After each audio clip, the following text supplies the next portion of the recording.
Hi, I'm Harley. And I'm Katie. We're the Thompsons. We're missionaries to Neuenberg am Rhein, Germany. We used to be members at GCC. We actually met there. 5 years ago, we got married, then hopped a plane to move to Germany to work for the Neuenberg International Church, which you'll hear us call the NIC. Welcome to our town. Neuenberg is a small farm town with 12,000 people on the border of France and Switzerland. This is our church, the NIC.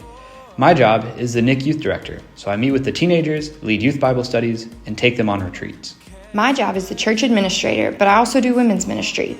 I communicate with the church, plan events and retreats, and meet with the NIC women.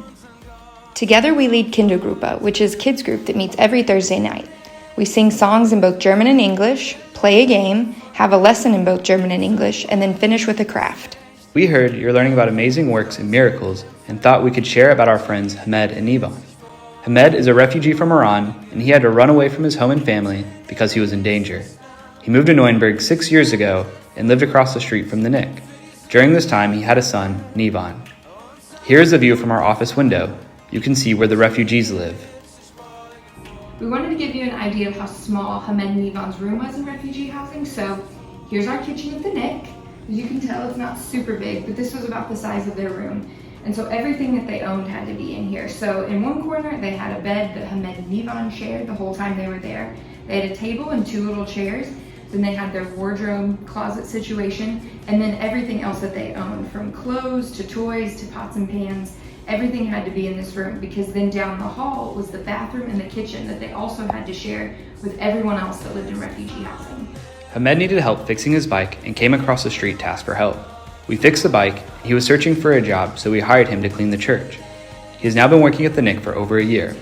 During this time, we became friends and gave him a Bible in Farsi, the language they speak in Iran.